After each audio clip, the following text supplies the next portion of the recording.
Today, we present an inspiring speech by NR Narayana Murthy, the founder of Infosys and a visionary leader in the corporate world.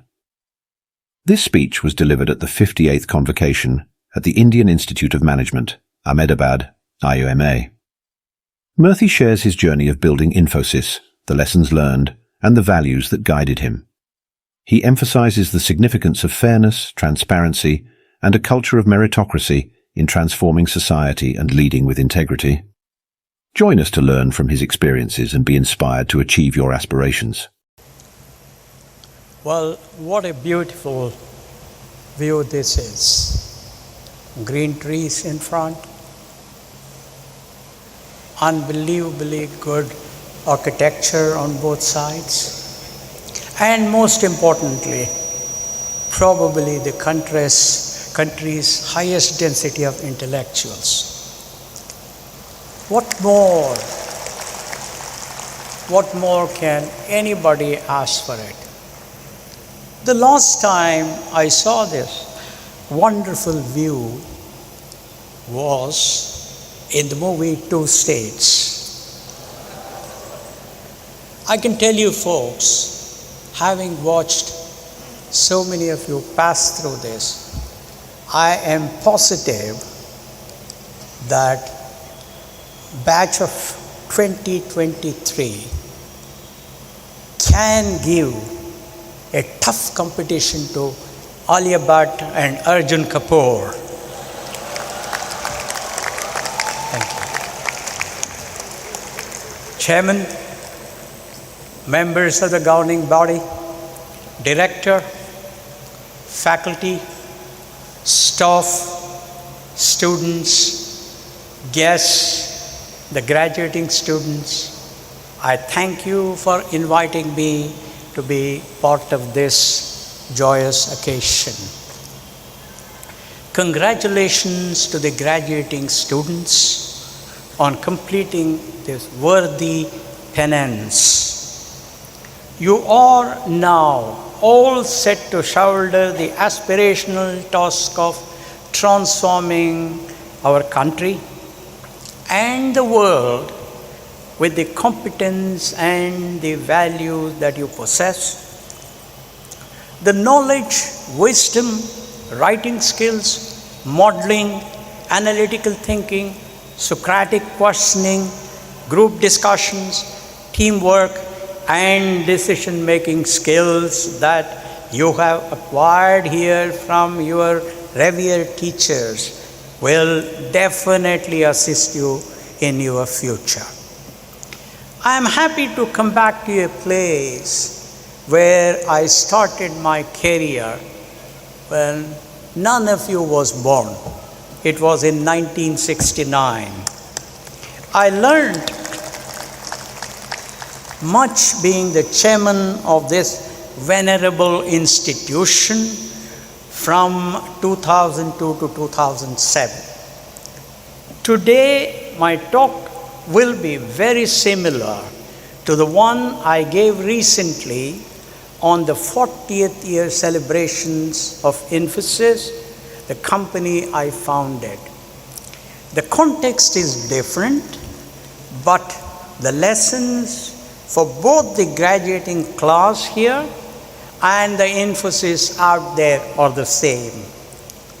I have often been asked why I started Infosys. Let me answer that.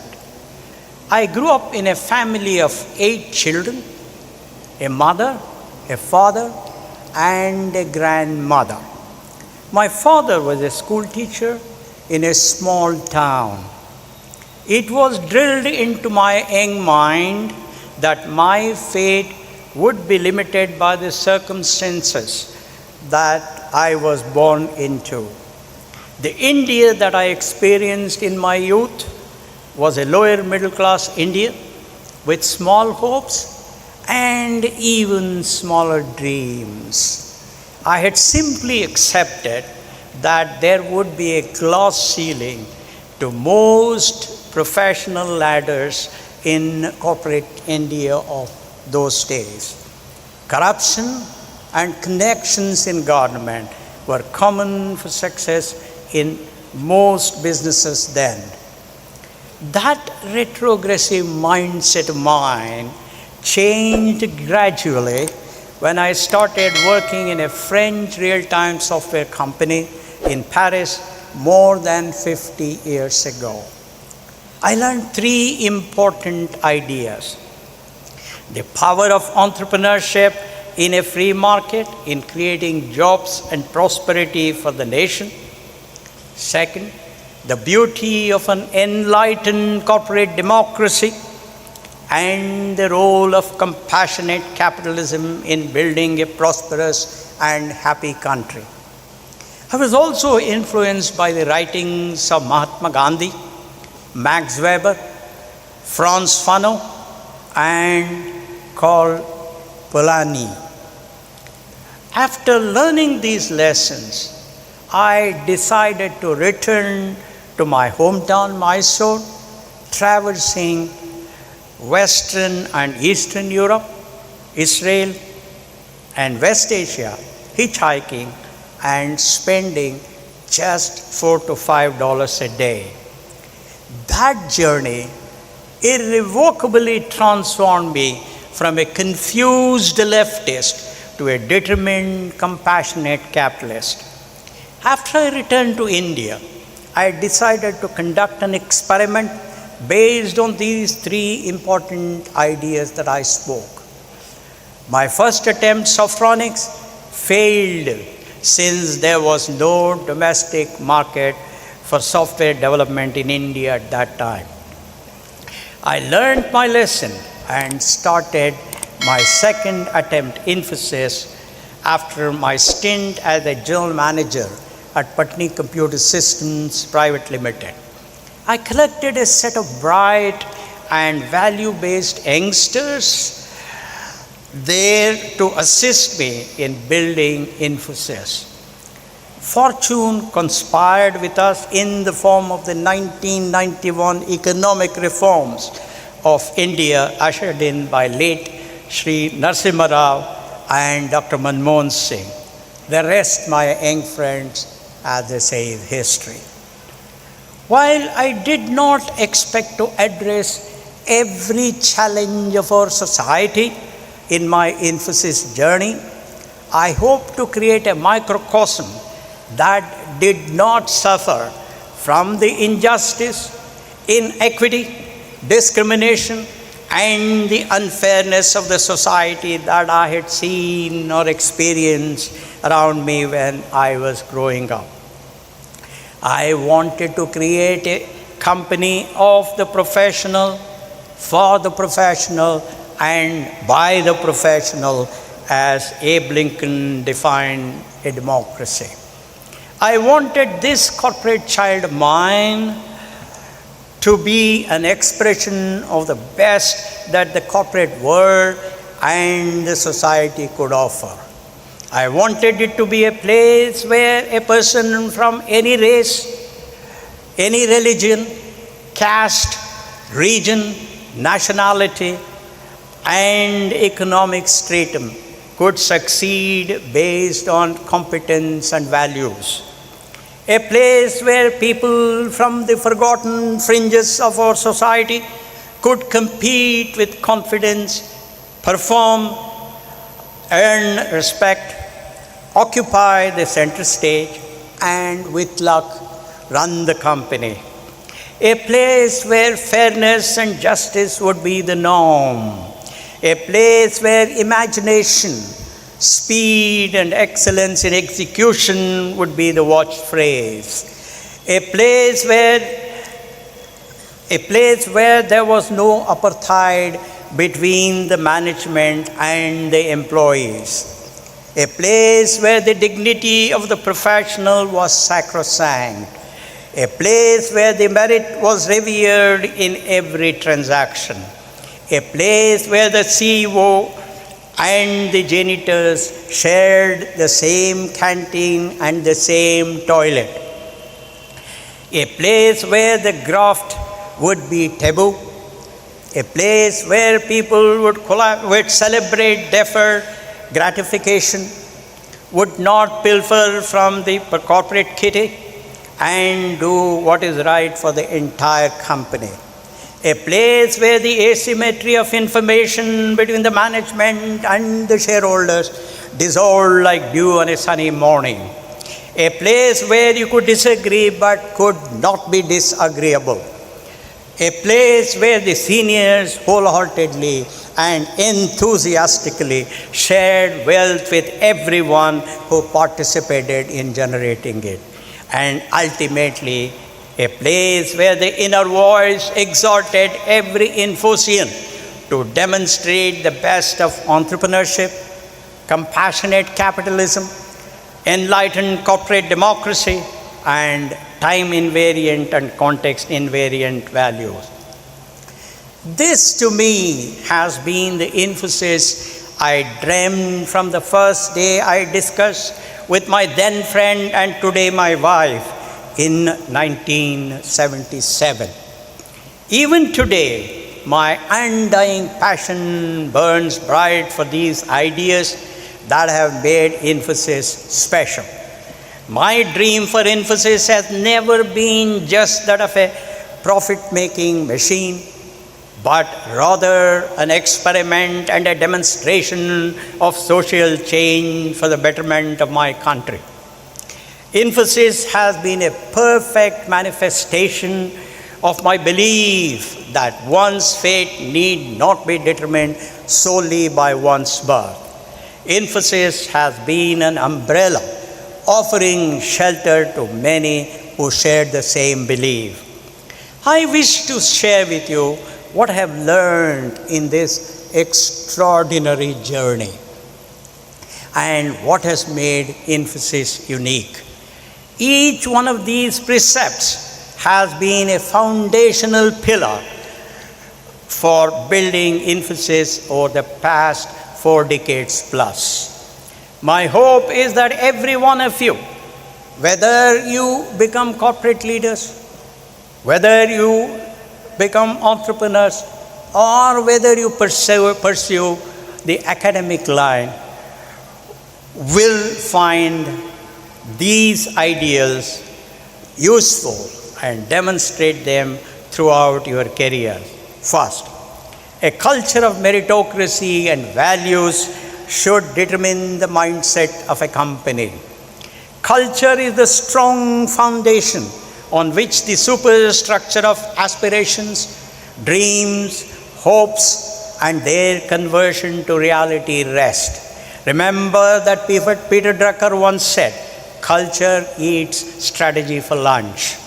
Second, competence, commitment, and character are the essential ingredients for a company to earn the respect of the stakeholders and to achieve enduring success. The best management guru, my friend, sorry for saying it, is the market competition. Fourth, the most powerful instrument of a leader is leadership by example in demonstrating courage, sacrifice, hope, confidence, innovation, hard work, truth, fairness, transparency, accountability, austerity, discipline, a good value system, and most importantly, open-mindedness. 5. How you behave when you are on top and have power and wealth is your true character. In such moments, your grace, your courtesy, and your humility shown to others will reveal the real you. 6. A confident leader hires people smarter than himself or herself. Such a leader gets the best out of his or her people by creating an environment of openness to new ideas, values, meritocracy, fairness, transparency, speed, justice, imagination, discussion, excellence in execution, and questioning. Remember that questioning is the primeval soup of imagination. Without questioning, my young friends, there is absolutely no progress. Seventh, putting the interests of the company ahead of one's personal interest in the short and medium term results in the betterments of one's personal interest in the long term. Eighth, performance leads to recognition, recognition leads to respect, and respect leads to power.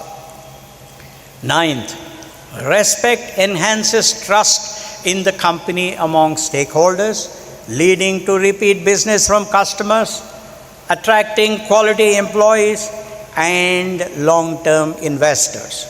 Respect also enhances cooperation from vendor partners, the government of the land, and the society. 10th, market access and talent access determine the success of a company. 11, sales and finance are the lifeblood functions of a company. 12th, price is what you pay and value is what you expect from what you buy. Every customer looks for the best value for money in every purchase. Therefore, a company that enhances differentiated value to the customers using continuous innovation will obtain premium pricing. Competing merely on price will restrict the company to a commodity market. My young friends, such company will eventually atrophy. 13, free cash flow is the best index of success of a company. You all know that profit is just an opinion. The real thing is cash in the bank.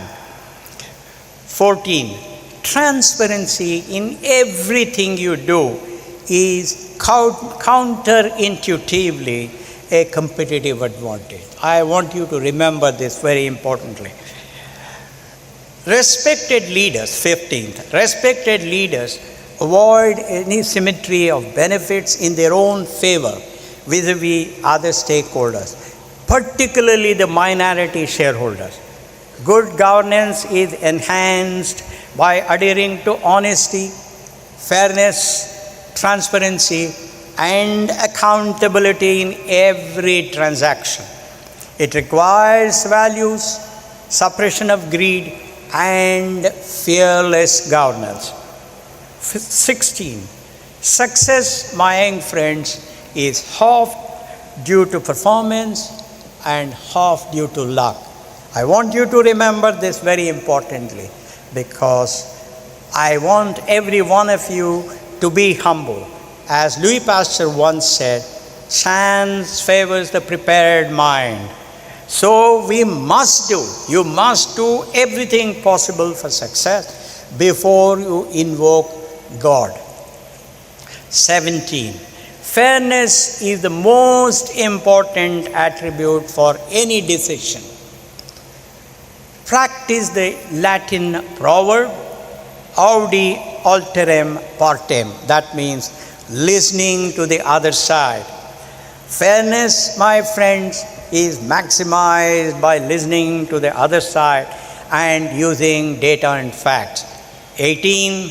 Across the world, and particularly in a country like India, where the majority of the people are poor, the best way to make capitalism attractive is for the corporate leaders to exercise self-restraint in their perks, in their profligacy, their compensation, and their lifestyle.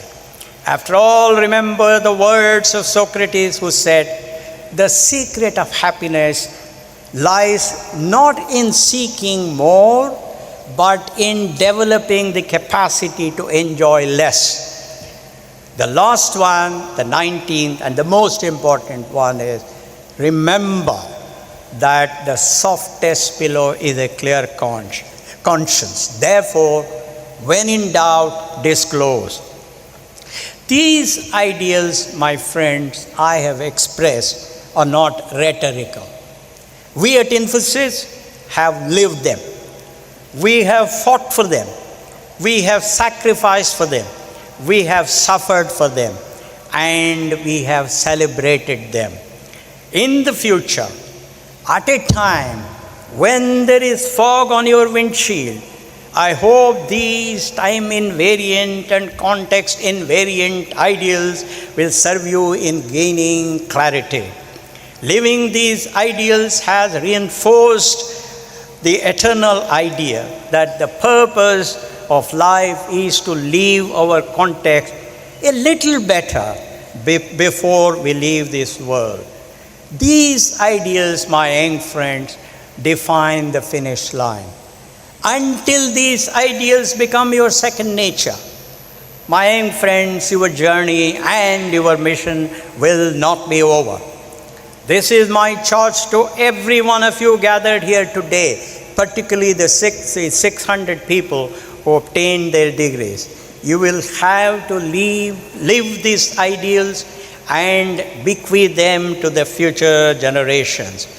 My hope for India of the future is that you, the future corporate leaders, the future academicians, the future entrepreneurs, will ensure that for all ages, for all seasons, for all regions, for all businesses, and for all people, our country will be led by the ideals I have laid out here today. Finally, be original, be daring, be unreasonable, be anything that will assert the integrity of your purpose. Thank you very much.